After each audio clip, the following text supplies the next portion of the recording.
ಭಾರತ್ ಜೋಡೋ ಯಾತ್ರೆಯಲ್ಲಿ ಒಂದು ಭರವಸೆಯನ್ನು ಕೊಟ್ಟಿದ್ದು ನಾವೆಲ್ಲರೂ ಕೂಡ ಬದನವಾಳಿಗೆ ವಿಸಿಟ್ ಮಾಡಿದ್ದು. ರಾಹುಲ್ ಗಾಂಧಿಯವರು, ನಾನು, ಮಾನ್ಯ ಖರ್ಗೆಯವರು, ಡಿ.ಕೆ. ಶಿವಕುಮಾರ್ ಅವರು, ಎಚ್.ಕೆ. ಪಾಟೀಲ್ರು, ಮಾದೇವಪ್ಪನವರು, ನಾವಿಲ್ಲಿರೋರೆಲ್ಲ ಎಲ್ಲರೂ ಕೂಡ ಭೇಟಿಯಾಗಿದ್ದು. ಅಲ್ಲಿ ಒಂದು ಮಾತು ಕೊಟ್ಟಿದ್ದು, ಅಲ್ಲಿರ್ತಕ್ಕಂಥ ಮಹಾತ್ಮ ಗಾಂಧೀಜಿಯವರು ಅದಕ್ಕೆ ಭೇಟಿ ಕೊಟ್ಟಿದ್ರು. ಅಲ್ಲಿ ಖಾದಿ ಗ್ರಾಮೋದ್ಯೋಗ ನಡೀತಾ ಇತ್ತು. ಅದನ್ನು ಬಹಳ ವರ್ಷಗಳಿಂದ ಅಭಿವೃದ್ಧಿಪಡಿಸಿರಲಿಲ್ಲ. ಅದನ್ನು ಅಭಿವೃದ್ಧಿಪಡಿಸಲಿಕ್ಕೆ ಸುಮಾರು 40 ಕೋಟಿ ರೂಪಾಯಿಗಳ ಅಂದಾಜಿನಲ್ಲಿ ಪ್ಲಾನ್ ಮಾಡಿದ್ದೀವಿ. ಈ ವರ್ಷ 20 ಕೋಟಿ ಖರ್ಚು ಮಾಡ್ತೀವಿ, ಮುಂದಿನ ವರ್ಷ 20 ಕೋಟಿ ಖರ್ಚು ಮಾಡ್ತೀವಿ.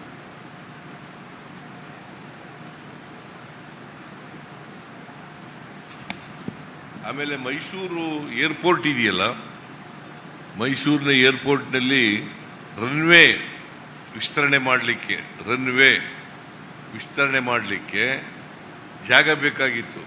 ನಾನು ಮೊನ್ನೆ ಇವ್ರನ್ನ ಭೇಟಿ ಮಾಡಿದೆ. ಈಗ ನಾನು ಡೆಲ್ಲಿಗೆ ಹೋಗಿದ್ದಾಗ ಸಿವಿಲ್ ಏವಿಯೇಷನ್ ಮಿನಿಸ್ಟರ್ನ ಭೇಟಿಯಾಗಿದ್ದೆ. ಅವರು ಹೇಳಿದ್ರು, ನಮಗೆ ಜಾಗ ಮಾಡಿಕೊಟ್ರೆ ನಾವು ಅದನ್ನು ರನ್ವೇ ಮಾಡ್ತಕ್ಕಂಥ ಕೆಲಸ ಮಾಡ್ತೀವಿ ಅಂತ ಹೇಳಿದರು. ಅದಕ್ಕೆ 101 ಕೋಟಿ ರೂಪಾಯಿ ಖರ್ಚು ಮಾಡಿ ನಾವು ಜಾಗವನ್ನು ಅವರಿಗೆ ಕೊಡ್ತಾ ಇದ್ದೀವಿ, ಅಕ್ವೈರ್ ಮಾಡಿ ಜಾಗ ಕೊಡ್ತಾ ಇದ್ದೀವಿ. ಆಮೇಲೆ ಮೈಸೂರು ನಗರ ಇದೆಯಲ್ಲ, ಮೈಸೂರು ನಗರದಲ್ಲಿ ಜಿಲ್ಲಾಧಿಕಾರಿ ಕಚೇರಿ, ಹಳೆಯ ಜಿಲ್ಲಾಧಿಕಾರಿ ಅಟೇರ ಕಚೇರಿ ಅಂತ ನಾವು ಕರೀತಾ ಇದ್ವಲ್ಲ, ಆ ಅಟೇರ ಕಚೇರಿಯನ್ನು ಶಿಫ್ಟ್ ಮಾಡಿದ್ದೀವಿ ಹೊಸ ಬಿಲ್ಡಿಂಗ್ಗೆ. ಅಲ್ಲಿ ಒಂದು ಮ್ಯೂಸಿಯಂ ಮಾಡ್ತೀವಿ ಅಂತ ಹೇಳಿದ್ದು. ಅಲ್ಲಿ ಸುಮಾರು 30 ಕೋಟಿ ರೂಪಾಯಿಗಳನ್ನು ಖರ್ಚು ಮಾಡಿ ಮ್ಯೂಸಿಯಂ ಅನ್ನು ಮಾಡಲಿಕ್ಕೆ ತೀರ್ಮಾನವನ್ನು ತಗೊಂಡಿದ್ದೇವೆ. ಆಮೇಲೆ ಈ ಬುಡಕಟ್ಟು ಸಮುದಾಯದ ಜನರು ವಾಸ ಮಾಡ್ತಕ್ಕಂಥ ರಸ್ತೆ, ಅಲ್ಲಿ ಆ ಪ್ರದೇಶಗಳಲ್ಲಿ ರಸ್ತೆ, ಚರಂಡಿ, ವಿದ್ಯುತ್ ದೀಪ ಸೇರಿದಂತೆ ಮೂಲಭೂತ ಸೌಕರ್ಯಗಳನ್ನು ಅಭಿವೃದ್ಧಿಪಡಿಸಲು ಸಚಿವ ಸಂಪುಟ ಸಭೆಯಲ್ಲಿ ನಿರ್ಧರಿಸಲಾಗಿದೆ.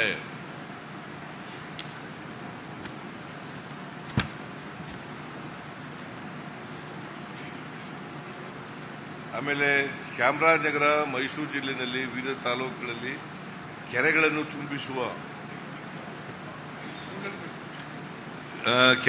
ತುಂಬಿಸುವ ಸುಮಾರು ಗುಂಡ್ಲುಪೇಟೆನಲ್ಲಿ 110 ಕೆರೆಗಳಿಗೆ ನೀರು ತುಂಬಿಸ್ತಕ್ಕಂಥ ಕೆಲಸವನ್ನು ಮಾಡ್ತಾ ಇದ್ದೀವಿ.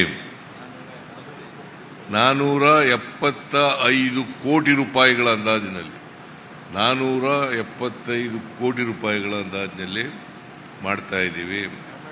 ಆಮೇಲೆ ಚಾಮರಾಜನಗರದಲ್ಲಿ ಒಂದು ಈಗ ಪ್ರವಾಸಿ ಮಂದಿರ ಇದೆಯಲ್ಲ, ಅದು ಬಹಳ ಹಳೆಯದು ಇರ್ತಕ್ಕಂಥದ್ದು. ಅದನ್ನು ಅಲ್ಲಿ ಹೊಸ ಪ್ರವಾಸಿ ಮಂದಿರವನ್ನು ಮಾಡಬೇಕು ಅಂತ ತೀರ್ಮಾನ ಮಾಡಿದ್ದೀವಿ. ಚಾಮರಾಜನಗರದಲ್ಲಿ ಕುಡಿಯ ನೀರು, ಒಳಚರಂಡಿ ವ್ಯವಸ್ಥೆ ಅದನ್ನು ಮಾಡಲಿಕ್ಕೆ ತೀರ್ಮಾನ ಮಾಡಿದ್ದೀವಿ. ಚಾಮರಾಜನಗರ ಟೌನ್ನಲ್ಲಿ ಏನು ನಗಯ್ಯ ಸ್ವಲ್ಪ ಅವ್ರ ನಗರದಲ್ಲಿ ಅನೇಕ ವರ್ಷಗಳಿಂದ ಡಿಮ್ಯಾಂಡ್ ಇತ್ತು. ಇದು ಕುಡಿಯ ನೀರಿಂದು ಮತ್ತೆ ಒಳಚರಂಡಿ ವ್ಯವಸ್ಥೆ ಮಾಡಿಕೊಡ್ತಕ್ಕಂಥ ಇದಿತ್ತು. ಆಮೇಲೆ ಚಾಮರಾಜನಗರದಲ್ಲಿ ಕ್ರೀಡಾಂಗಣ ಅದನ್ನು ಅಭಿವೃದ್ಧಿ ಮಾಡಿಸಲಿಕ್ಕೆ ಸುಮಾರು 15 ಕೋಟಿ ರೂಪಾಯಿಗಳನ್ನು ಕೊಡ್ತಾ ಇದ್ದೀವಿ. ಇನ್ಯಾವುದಪ್ಪ ಇಂಪಾರ್ಟೆಂಟು?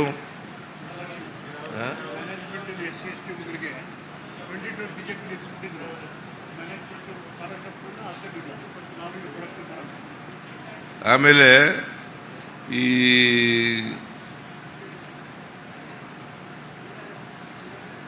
ಸ್ಕಾಲರ್ಶಿಪ್ ಕೊಟ್ಟಿರಲಿಲ್ಲ. ಹಾಸ್ಟೆಲ್ ಅಕಾಮಿಡೇಷನ್ನು ಮ್ಯಾನೇಜ್ಮೆಂಟ್ನಲ್ಲಿ ಇರಲಿಲ್ಲ. ಅಡ್ಮಿಟೆಡ್ ಇನ್ ಮ್ಯಾನೇಜ್ಮೆಂಟ್ ಕಾಲೇಜಸ್ ಅಂಡರ್ ಮ್ಯಾನೇಜ್ಮೆಂಟ್ ಕೋಟಾದಲ್ಲಿ ಅದನ್ನು ಕೂಡ ತೀರ್ಮಾನ ಮಾಡಿದ್ದೀವಿ.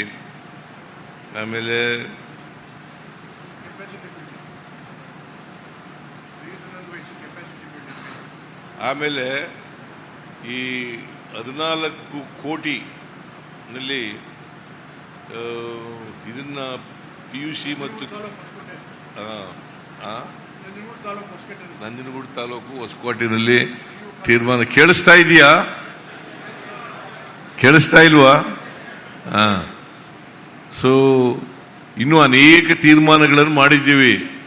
3647.62 ಕೋಟಿ 3647.62 ಕೋಟಿ ಇಡೀ ಮೈಸೂರು ಜಿಲ್ಲೆ, ಅಂದ್ರೆ ಮೈಸೂರು ವಿಭಾಗ, ರೆವಿನ್ಯೂ ವಿಭಾಗ, ಈ ಮೈಸೂರು ವಿಭಾಗದಲ್ಲಿ ಇಷ್ಟು ಕೆಲಸಗಳನ್ನು ಈಗ ತುರ್ತಾಗಿ ಮಾಡಬೇಕಾದಂಥದ್ದು ಮತ್ತು ಕ್ಯಾಬಿನೆಟ್ನಲ್ಲಿ ಅಲ್ಲ ಬಜೆಟ್ನಲ್ಲಿ ಹೇಳಿರ್ತಕ್ಕಂಥ ಕೆಲಸಗಳು ಇವನ್ನೆಲ್ಲ ಮಾಡ್ತಕ್ಕಂಥದ್ದನ್ನು ಕೂಡ ಮಾಡಿದ್ದೀವಿ.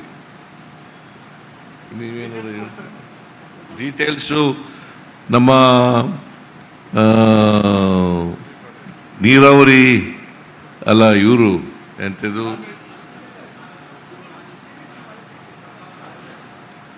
ಲ್ಯಾಂಡ್ ಪಾರ್ಲಿಮೆಂಟರಿ ಅಫೇರ್ಸ್ ಮಿನಿಸ್ಟರು ಅವರು ನಿಮಗೆ ಬೇರೆ ವಿವರಣೆಗಳೆಲ್ಲ ಕೊಡ್ತಾರೆ. ಸ್ನೇಹಿತರೆ, ಸನ್ಮಾನ್ಯ ಮುಖ್ಯಮಂತ್ರಿಗಳು ವಿಶೇಷ ಅಪೇಕ್ಷೆ ಪಟ್ಟು ಈ ಒಂದು ಪವಿತ್ರವಾಗಿರ್ತಕ್ಕಂಥ ಐತಿಹಾಸಿಕ ಸ್ಥಳದಲ್ಲಿ ಕ್ಯಾಬಿನೆಟ್ ಸಭೆ ಆಗಬೇಕು, ಸಚಿವ ಸಂಪುಟದ ಸಭೆ ಆಗಬೇಕು. ಹಾಗೂ ಆ ಸಚಿವ ಸಂಪುಟ ಸಭೆಯ ಮುಖ್ಯ ಉದ್ದೇಶ ಈ ಭಾಗದ ಅಭಿವೃದ್ಧಿಗಾಗಿ ನಾವು ಸಚಿವ ಸಂಪುಟ ಅದರ ಬಗ್ಗೆ ಫೋಕಸ್ ಮಾಡಬೇಕು ಅನ್ನೋದು ಅವರ ಅಪೇಕ್ಷೆ ಆಗಿತ್ತು. ಆ ಸೂಚನೆ ಹಿನ್ನೆಲೆಯೊಳಗೆ ಇವತ್ತು ಈ ಐತಿಹಾಸಿಕವಾಗಿರ್ತಕ್ಕಂಥ ಪವಿತ್ರ ಸ್ಥಳದಲ್ಲಿ ನಾವು ಕ್ಯಾಬಿನೆಟ್ ಸಭೆಯನ್ನು ಮಾಡಿದ್ದೇವೆ.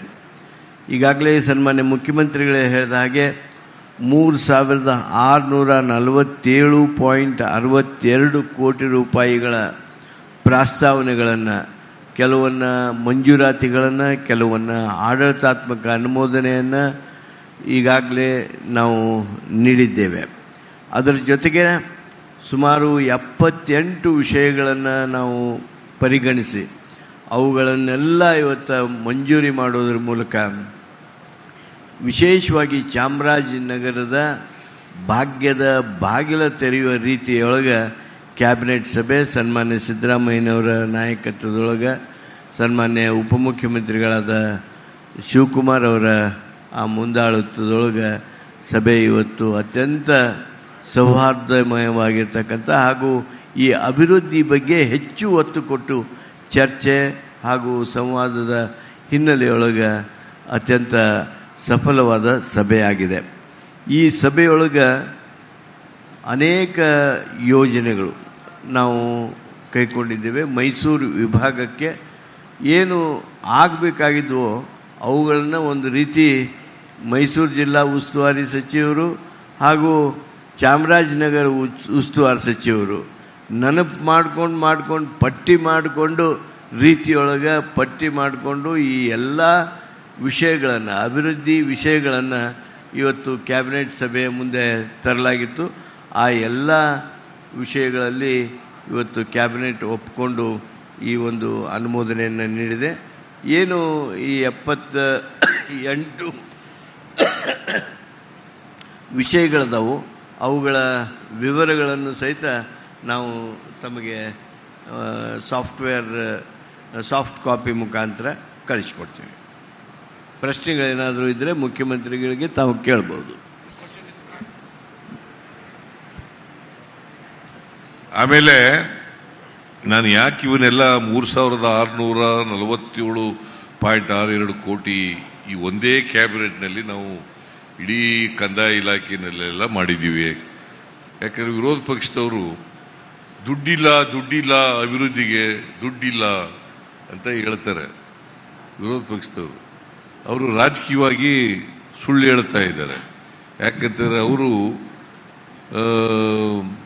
ಗ್ಯಾರಂಟಿ ಯೋಜನೆಗಳಿಗೆ ಖರ್ಚು ಮಾಡಿಬಿಡ್ತಾರೆ ದುಡ್ಡನ್ನು, ಅಭಿವೃದ್ಧಿ ಕೆಲಸಗಳಿಗೆ. ಮತ್ತು ಈ 3647 ಕೋಟಿ ಒಂದೇ ಕ್ಯಾಬಿನೆಟ್ನಲ್ಲಿ ಅಪ್ರೂವ್ ಮಾಡಬೇಕಾದ್ರೆ is it a small thing? ದುಡ್ಡಿಲ್ಲಿ ಸರ್ಕಾರದಲ್ಲಿ ಮಾಡೋಕ್ಕಾಗ್ತದ? ತಮಗೆ ಇದನ್ನ ಸ್ಪಷ್ಟವಾಗಿ ಅವರಿಗೆ ತಿಳಿಸೋ ರೀತಿ ಅವ್ರಿಗೆ ತಿಳಿಸ್ಬೇಕು ಅಂತೇಳಿ ನಿಮ್ಮಲ್ಲಿ ಕಳಕಳಿಯ ಮನವಿ. ಇಲ್ಲಿ ಯಾಕಂದ್ರೆ ಯಾರು ಉಳುಮೆ ಮಾಡ್ತಾರೆ ಅವರೇ ಒಡೆಯರು. ಅದನ್ನ ಅವರ ಒಡೆತನವನ್ನ ಪ್ರಶ್ನೆ ಮಾಡಕ್ ಬರಲ್ಲ, ಕಾನೂನು ಪ್ರಕಾರ ಪ್ರಶ್ನೆ ಮಾಡಕ್ ಬರಲ್ಲ. ಅವ್ರಿಗೆ ಖಾತೆನೂ ಮಾಡಿಕೊಡ್ಬೋದು, ಅವ್ರಿಗೆ ಓನರ್ಶಿಪ್ಪು ಅವ್ರದ್ದೇ ಇರ್ತದೆ, ಅವರೇ ಪೊಸಿಷನ್ನಲ್ಲಿ ಇರ್ತಾರೆ, ಅವ್ರದ್ದೇ ಮಾಡ್ಬೋದು. 100 ವರ್ಷಗಳಿಂದ ಅವರೇ ಮಾಡ್ತಾ ಇದ್ದಾರೆ, ವ್ಯವಸಾಯ ಮಾಡ್ತಾ ಇದ್ದಾರೆ. ಸರ್, ಚಾಮರಾಜನಗರ ಆಕ್ಸಿಜನ್ ದುರಂತದಲ್ಲಿ ಸಾಕಷ್ಟು ಜನ ಸತ್ರು ಸರ್. ನೀವೆಲ್ಲರೂ ಕೂಡ ಪ್ರತಿ ಮನೆಗೆ ಹೋಗಿ ಅವರಿಗೆ ಪರಿಹಾರ ಕೊಟ್ರಿ. ಇಲ್ಲಿ ಚಾಮರಾಜನಗರ ಆಕ್ಸಿಜನ್ ದುರಂತ ಆಯ್ತಲ್ಲ ಸರ್, ಆಕ್ಸಿಜನ್ ಅವ್ರಿಗೆ ಕೆಲಸ ಸಿಕ್ಕಿಲ್ಲ ಸರ್. ಇಲ್ಲೂ ಕೂಡ ಸಾಕಷ್ಟು ಕುಟುಂಬ. ಈಗ ಅದನ್ನ ಮುಂದಿನ ಸಭೆ, ಮುಂದಿನ ಕ್ಯಾಬಿನೆಟ್ ನಲ್ಲಿ ಚರ್ಚೆ ಮಾಡಿ ತೀರ್ಮಾನ ಮಾಡ್ತೀವಿ. ಸರ್ ನಮಸ್ತೆ, ನನ್ನ ಹೆಸರು ಬಂಗಾರಪ್ಪ ಅಂತ. ಈಗ ಸರ್ ಇಲ್ಲಿ ಗುಡ್ಡ ಈ ನಮ್ಮ ಈಗ ನಮ್ಮ ಡಿಸ್ಟ್ರಿಕ್ಟ್ ಮಿನಿಸ್ಟ್ರು ಚಾಮರಾಜನಗರ ಆಕ್ಸಿಜನ್ ದುರಂತ ಆದವ್ರಿಗೆ ನಾವು ಪರ್ಮನೆಂಟ್ ಕೆಲಸ ಕೊಡ್ತೀವಿ ಅಂತ ನಾವು ಮಾತು ಕೊಟ್ಟಿದ್ದು. ಅವರು ಈಗಾಗಲೇ ಕೆಲವರಿಗೆ ಟೆಂಪ್ರರಿಯಾಗಿ ಸೇರಿಸಿ ಅಂತ ಹೇಳಿದ್ದಾರೆ. ಔಟ್ಸೋರ್ಸ್ ಕೆಲಸ ಕೆಲವ್ರು ಕೊಟ್ಟಿದೆ, ಇನ್ನು ಕೆಲವರಿಗೆ ಕೊಡಬೇಕಾಗಿದೆ. ಅದಕ್ಕೊಂದು ಪರ್ಮನೆಂಟ್ ಸೊಲ್ಯೂಷನ್ ಮಾಡಬೇಕು. ಅದು ಅವ್ರದ್ದೆಲ್ಲ ಇಂಡಿವಿಜುವಲ್ಲು ಅವ್ರ ಆಕ್ಯುಪೆನ್ಸಿ ಏನು ಓದ್ತಾ ಇದ್ದಾರೆ, ಏನು ಎತ್ತ ಅಂತ ಅದನ್ನೆಲ್ಲ ರಿವ್ಯೂ ಮಾಡ್ತಾ ಇದ್ವಿ. ನಮಗೆ ಅದು ಪ್ರಯಾರಿಟಿ. ಕುನ್ನಾರ್ ರಿಪೋರ್ಟ್ ಕೂಡ, ಸೆಕೆಂಡ್ ಕುನ್ನಾರ್ ರಿಪೋರ್ಟ್ ಕೂಡ ಇವತ್ತು ಅಕ್ಸೆಪ್ಟ್ ಮಾಡಿ ನಾವು ಅದಕ್ಕೆ ಮುಂದಕ್ಕೆ ಏನು ಆ್ಯಕ್ಷನ್ ತಗೋಬೇಕು ಅಂತ ಹೇಳಿದ್ದೀವಿ. ಅದೆಲ್ಲ ಅದರಲ್ಲಿ ಬರ್ತದೆ. ನೆಕ್ಸ್ಟ್ ಕ್ಯಾಬಿನೆಟಲ್ಲಿ ನಾವು ಅದನ್ನು ನಮ್ಮ ಮೆಡಿಕಲ್ ಎಜುಕೇಷನ್ ಮಿನಿಸ್ಟ್ರಿಗೆ ಹೇಳ್ಬಿಟ್ಟು, ಈಗ ಹೊಸ ಮೆಡಿಕಲ್ ಕಾಲೇಜ್ ಆಗ್ತಾ ಇದ್ದಾರೆ, ನಾವೆಲ್ಲ ಹೊರಗಡೆ ಎಲ್ಲ ಮಾಡೋಕ್ಕಾಗಲ್ಲ, ಅಲ್ಲೇ ಲೋಕಲಲ್ಲಿ ನಾವು ಅವ್ರಿಗೆ ಸಹಾಯ ಮಾಡೋಕ್ಕೆ ಏನು ಮಾಡ್ಬೋದು ಅಂತೇಳಿ, ಪ್ರತಿ ಮೆಡಿಕಲ್ ಕಾಲೇಜು ಈಸ್ ಏನ್ ಆಟೋನಮಸ್ ಇನ್ಸ್ಟಿಟ್ಯೂಷನ್, ಅದರಲ್ಲಿ ಹೆಂಗ್ ನಾವು ಸಹಾಯ ಮಾಡ್ಬೋದು ಅಂತ ನಾವು ಖಂಡಿತ ಅದ್ರ ಬಗ್ಗೆ ಒಂದು ನಿರ್ಧಾರವನ್ನು ನಾವು ಮಾಡ್ತೀವಿ. ಈಗ ನೋಡಪ್ಪ, ಪರ್ಮನೆಂಟ್ ಮಾಡಬೇಕಾ ಟೆಂಪ್ರರಿ ಕೊಡಬೇಕಾ ಅಂತಕ್ಕಂಥ ಪ್ರಶ್ನೆ ಇದೆ. ಸ್ವಲ್ಪ ಕಾನೂನು ತೊಡಕಿದೆ. ಅದಕ್ಕೆ ಈ ಕ್ಯಾಬಿನೆಟ್ನಲ್ಲಿ ಚರ್ಚೆ ಮಾಡಿ ಅಂತಿಮ ತೀರ್ಮಾನಕ್ಕೆ ಬರೋಕ್ಕಾಗಲಿಲ್ಲ. ಮುಂದಿನ ಕ್ಯಾಬಿನೆಟ್ನಲ್ಲಿ ಅದಕ್ಕೆ ಚರ್ಚೆ ಮಾಡಿ ಪರಿಹಾರ ಮಾಡ್ತಕ್ಕಂಥ ಕೆಲಸವನ್ನು ಮಾಡ್ತೀವಿ. ಅವ್ರಿಗೆ ಒನ್ ಟೈಮ್ ಡಿಸಿಷನ್ ಮಾಡಿ ಅವರಿಗೆ ಪರ್ಮನೆಂಟ್ ಮಾಡ್ತಕ್ಕಂಥ ಕೆಲಸ ಮಾಡ್ತಕ್ಕಂಥದ್ದು ಮಾಡ್ತೀವಿ. ಸರ್ ನಮಸ್ತೆ. ಸರ್ ಇಲ್ಲಿ ಸರ್ ನಮಸ್ತೆ. ಸರ್ ನಮ್ಮ ಭಾಗದಲ್ಲಿ ನಾವು ಇದೇ ಭಾಗದವ್ರು ಆದ್ರಿಂದ ನಮ್ಮ ಭಾಗದಲ್ಲಿ ನೀವು ಸಚಿವ ಸಂಪುಟ ಮಾಡ್ತಕ್ಕಂಥದ್ದು ಬಹಳ ಖುಷಿ ಮತ್ತು ಹೆಮ್ಮೆಯ ವಿಷಯ ಸರ್. ಆದರೆ ನಮ್ಗೇನಪ್ಪ ಅಂದ್ರೆ ಕುಗ್ರಾಮಗಳಿಗೆ ಏನು ನಮಗೆ ನೀವೇನು ಇಲ್ಲಿ ಇರ್ತಕ್ಕಂಥ ಸುತ್ತಮುತ್ತ ಇರ್ತಕ್ಕಂಥ ಕುಗ್ರಾಮಗಳಿಗೆ ಅಭಿವೃದ್ಧಿಗೆ ಏನು ಯೋಜನೆ ಹಾಕೊಂಡಿದ್ದೀರ ಅಂತಕ್ಕಂಥದ್ದು ಒಂದು ಕಾಣಲಿಲ್ಲ. ಎರಡನೇದು, ಒಂದು ಆಸ್ಪತ್ರೆ ಇಲ್ಲಿ ಬಹಳ ಪ್ರವಾಸಿ ಸ್ಥಳವಾಗಿದ್ದರಿಂದ ಒಂದು ಒಳ್ಳೆಯ ಆಸ್ಪತ್ರೆ ಇಲ್ಲ ಸರ್. ಇಲ್ಲಿ ಮಲೆಮಹದೇಶ್ವರ ಬೆಟ್ಟದಲ್ಲಿ ಬಹಳಷ್ಟು ಸಮಸ್ಯೆ ಇದೆ ಸರ್. ಒಂದು ಅದ್ರ ಬಗ್ಗೆ ತಾವು ಏನು ಇದರಲ್ಲಿ ನೀವು ಸಭೆಯಲ್ಲಿ ಏನಾದ್ರು ಮಾಡಿದ್ರ? ಇದು ಪಂಚಾಯತಿ ಹೆಡ್ ಕ್ವಾರ್ಟರ್ಸ್ ಮಹದೇಶ್ವರ ಬೆಟ್ಟ. ಆದ್ರೂ ಕೂಡ ಪ್ರಾಧಿಕಾರದಲ್ಲಿ ಲಕ್ಷಾಂತರ ರೂಪಾಯಿ ಆರ್ಥಿಕ ಬರುತ್ತೆ ಸರ್. ಇದರಲ್ಲಿ ಲಕ್ಷಾಂತರ ರೂಪಾಯಿ, ಕೋಟ್ಯಾಂತರ ರೂಪಾಯಿ ಆರ್ಥಿಕವಾಗಿ ಒಂದು ಅದೇ ಬರ್ತದೆ. ಅದಕ್ಕೆ ಈಗ ವ್ಯತ್ಯಾಸ ಕಾಣಿಸ್ತಾ ಇಲ್ವಾ ನಿಮಗೆ? ಮಹದೇಶ್ವರ ಬೆಟ್ಟದಲ್ಲಿ ವ್ಯತ್ಯಾಸ ಕಾಣಿಸ್ತಾ ಇದೆಯಲ್ವೇನ್ರಿ? ಮತ್ತೆ ಇದನ್ನ ಯಾರು ಮಾಡಿದವರು? ಇಲ್ಲಿ ಕಮ್ಯುನಿಟಿ ಹೆಲ್ತ್ ಸೆಂಟರ್ ಇದೆ, ಅದನ್ನು ಅಪ್ಗ್ರೇಡ್ ಮಾಡ್ತಕ್ಕಂಥಕ್ಕೆ ತಾಲೂಕು ಗ್ರಾಮ ಪಂಚಾಯತಿ ಹೆಡ್ ಕ್ವಾರ್ಟರ್ಸ್ ಇದು ಅಪ್ಗ್ರೇಡ್ ಮಾಡಬೇಕು ಅಂತ ಹೇಳ್ತಾ ಇದ್ದೀರಿ. ಮುಂದಿನ ದಿನಗಳಲ್ಲಿ ಮಾಡ್ತೀವಿ.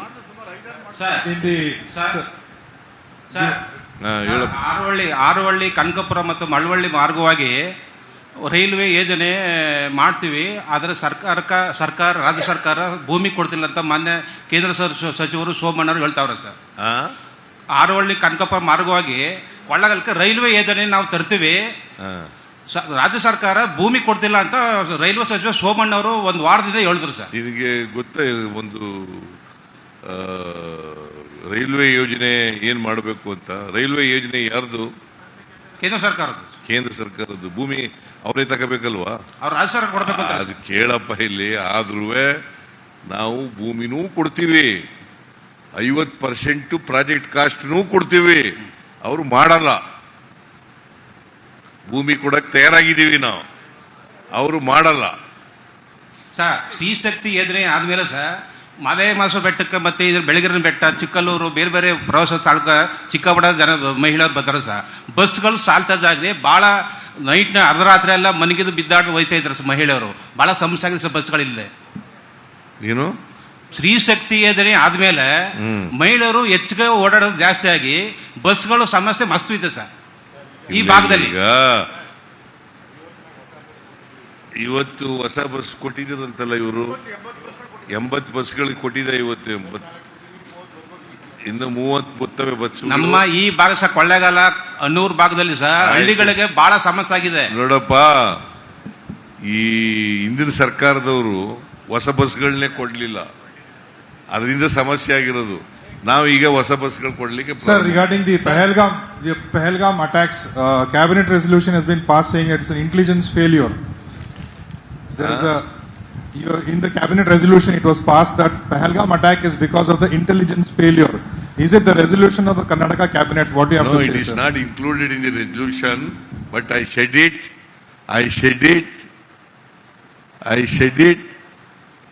openly to the press people that there is a failure of intelligence.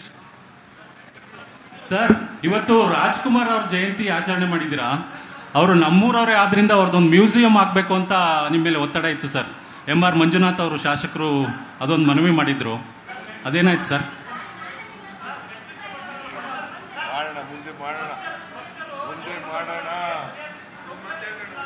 ಮುಂದೆ ಮಾಡ್ತೀವಿ. ರಾಜ್ಕುಮಾರ್ ಅವರು ನಮ್ಮ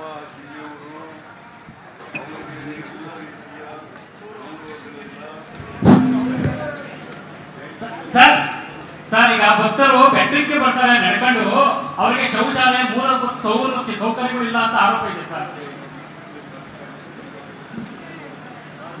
ಈ ಭಾಗದಲ್ಲಿ ಮ್ಯಾನ್ ಅನಿಮಲ್ ಕಾನ್ಫ್ಲಿಕ್ಟ್ ಹೆಚ್ಚಿರೋದ್ರಿಂದ ಒಂದು ರೆಸ್ಕ್ಯೂ ಸೆಂಟರ್ ಆಗಬೇಕು ಅಂತ ಅನ್ನುವಂತ ಪ್ರಪೋಸಲ್ ಇತ್ತು ಸರ್. ಕೂರ್ಗಳ್ಳಿ ಲ್ಯಾಂಡ್ ಕೂಡ ಐಡೆಂಟಿಫೈ ಮಾಡಿದ್ರು, ಅನಿಮಲ್ ರೆಸ್ಕ್ಯೂ ಸೆಂಟರ್ ಆಗಬೇಕು ಕೂರ್ಗಳ್ಳಿಯಲ್ಲಿ, ಮೈಸೂರಲ್ಲಿ ಅಂತ. ಬಿಕಾಸ್ ಈ ಕಡೆ ಮ್ಯಾನ್ ಅನಿಮಲ್ ಕಾನ್ಫ್ಲಿಕ್ಟ್ ತುಂಬಾ ಜಾಸ್ತಿ ಆಗ್ತಿರೋದ್ರಿಂದ. ಕೂರ್ಗಳಿಂದ ಮಾಡಿದೀವಲ್ಲಮ್ಮ. ಇಲ್ಲ sir, animal rescue centre sir. ಇಲ್ಲ, ಅಲ್ಲಿ ಕೂರ್ಗಳ್ಳಿನಲ್ಲ ಸರ್. ಅಲ್ಲೇ ಇದೆಯಲ್ಲಮ್ಮ. ನೋ ಅದು ಮಾಡಿದೀವಲ್ಲಮ್ಮ. Leopard rescue centre sir. Proposal ಇದೆ ಸರ್.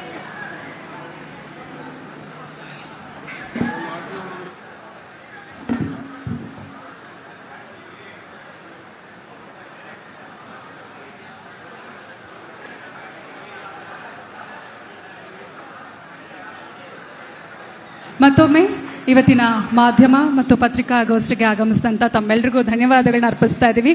ಮುಂದಿನ ಪತ್ರಿಕಾಗೋಷ್ಠಿಯಲ್ಲಿ ಮತ್ತಷ್ಟು ಮಾಹಿತಿ ನಿಮಗೋಸ್ಕರ ನೀಡ್ತಾ ಇದ್ದೀವಿ. ಹಾಗೆ ಮತ್ತೊಮ್ಮೆ ವೇದಿಕೆಯ ಮೂಲಕ ಗಣ್ಯರಾದಂಥ ನಮ್ಮ ಕರ್ನಾಟಕ ರಾಜ್ಯದ ಮುಖ್ಯಮಂತ್ರಿಗಳಾದಂಥ ಸನ್ಮಾನ್ಯ ಶ್ರೀ ಸಿದ್ದರಾಮಯ್ಯನವರಿಗೆ ಧನ್ಯವಾದಗಳನ್ನ ಅರ್ಪಿಸ್ತಾ, ಹಾಗೆ ಉಪಮುಖ್ಯಮಂತ್ರಿಗಳಾದಂಥ ಸನ್ಮಾನ್ಯ ಶ್ರೀ DK ಶಿವಕುಮಾರ್ ಸರ್ ಅವ್ರಿಗೂ ಧನ್ಯವಾದಗಳನ್ನ ಅರ್ಪಿಸ್ತಾ ಇದ್ದೀವಿ. ಹಾಗೂ ಶ್ರೀ HK ಪಾಟೀಲ್ ಅವರು ಮಾನ್ಯ ಕಾನೂನು ಮತ್ತು ಸಂಸದೀಯ ವ್ಯವಹಾರಗಳ ಶಾಸನ ರಚನೆ ಹಾಗೂ ಪ್ರವಾಸೋದ್ಯಮ ಸಚಿವರು, ಅವ್ರಿಗೂ ಧನ್ಯವಾದಗಳನ್ನ ಅರ್ಪಿಸ್ತಾ, ಮಾನ್ಯ ಸಮಾಜ ಕಲ್ಯಾಣ ಇಲಾಖೆಯ ಸಚಿವರಾದಂಥ ಡಾಕ್ಟರ್ HC ಮಹದೇವಪ್ಪ ಅವರಿಗೆ ಧನ್ಯವಾದಗಳು. ಡಾಕ್ಟರ್ MC ಸುಧಾಕರ್ ಅವರು ಮಾನ್ಯ ಉನ್ನತ ಶಿಕ್ಷಣ ಸಚಿವರು ಕರ್ನಾಟಕ ಸರ್ಕಾರ, ಅವರಿಗೆ ಧನ್ಯವಾದಗಳು. ಹಾಗೂ ಮಾನ್ಯ ಪಶು ಸಂಗೋಪನೆ ಮತ್ತು ರೇಷ್ಮೆ ಸಚಿವರು ಹಾಗೂ ಚಾಮರಾಜನಗರ ಜಿಲ್ಲಾ ಉಸ್ತುವಾರಿ ಸಚಿವರಾದಂಥ ಶ್ರೀ K ವೆಂಕಟೇಶ್ ಅವರಿಗೆ ಧನ್ಯವಾದಗಳನ್ನ ಅರ್ಪಿಸ್ತಾ ಇದ್ದೀವಿ. ಕೊಳ್ಳೇಗಾಲ ವಿಧಾನಸಭಾ ಕ್ಷೇತ್ರದ ಶಾಸಕರಾದಂಥ ಶ್ರೀ ಕೃಷ್ಣಮೂರ್ತಿ ಅವರಿಗೆ ಧನ್ಯವಾದಗಳನ್ನ ಅರ್ಪಿಸ್ತಾ ಇದ್ದೀವಿ. ಹಾಗೂ ಹಾನೂರು ವಿಧಾನಸಭಾ ಕ್ಷೇತ್ರದ ಶಾಸಕರಾದಂಥ ಮಂಜುನಾಥ್ ಸರ್ ಅವರಿಗೆ ಧನ್ಯವಾದಗಳನ್ನ ಅರ್ಪಿಸ್ತಾ, ಚಾಮರಾಜನಗರ ವಿಧಾನಸಭಾ ಕ್ಷೇತ್ರದ ಶಾಸಕರಾದಂಥ ಶ್ರೀ C ಪುಟ್ಟರಂಗ ಶೆಟ್ಟಿ ಸರ್ ಅವರಿಗೆ ಧನ್ಯವಾದಗಳನ್ನ ಅರ್ಪಿಸ್ತಾ ಇದ್ದೀವಿ. ಹಾಗೂ ವೇದಿಕೆ ಮೇಲೆ ಉಪಸ್ಥಿತರಿದ್ದಂಥ ವಿಧಾನ ಪರಿಷತ್ನ ಸದಸ್ಯರಾದಂಥ ಶ್ರೀ D ತಿಮ್ಮಯ್ಯ ಸರ್ ಅವ್ರಿಗೂ ಧನ್ಯವಾದಗಳನ್ನ ಅರ್ಪಿಸ್ತಾ ಇದ್ದೀವಿ. ಹಾಗೂ ಶ್ರೀ LK ಅತಿಕ್ ಅವರು ACS to CM ಅವ್ರಿಗೂ ಧನ್ಯವಾದಗಳನ್ನ ಅರ್ಪಿಸ್ತಾ, ಎಲ್ಲ ಅಧಿಕಾರಿಗಳಿಗೆ ಹಾಗೂ ಇವತ್ತಿನ ಕಾರ್ಯಕ್ರಮದಲ್ಲಿ ವಿಶೇಷವಾಗಿ ಭಾಗವಹಿಸಿದಂಥ ಎಲ್ಲ ಪತ್ರಿಕಾ ಮತ್ತು ಮಾಧ್ಯಮ ಮಿತ್ರರಿಗೆ ಧನ್ಯವಾದಗಳು. ಹಾಗೂ ಎಲ್ಲ ಇಲಾಖೆಯವರಿಗೂ ಮತ್ತು ಪೊಲೀಸ್ ಇಲಾಖೆಯವರಿಗೆ ವಿಶೇಷ ಧನ್ಯವಾದಗಳನ್ನ ಅರ್ಪಿಸ್ತಾ ಇದ್ದೀವಿ. ನಮಸ್ಕಾರ, ಶುಭ ದಿನ, ಜೈ ಹಿಂದ್.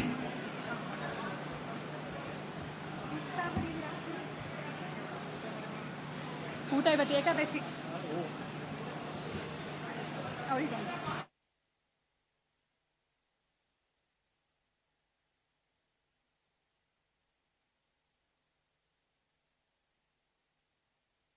ಹೆಚ್ಚಿನ ವಿಡಿಯೋಗಳಿಗೆ ಪ್ರತಿಧ್ವನಿ ಯೂಟ್ಯೂಬ್ ಚಾನೆಲ್ ಸಬ್ಸ್ಕ್ರೈಬ್ ಮಾಡಿ, ಬೆಲ್ ಐಕಾನ್ ಕ್ಲಿಕ್ ಮಾಡಿ.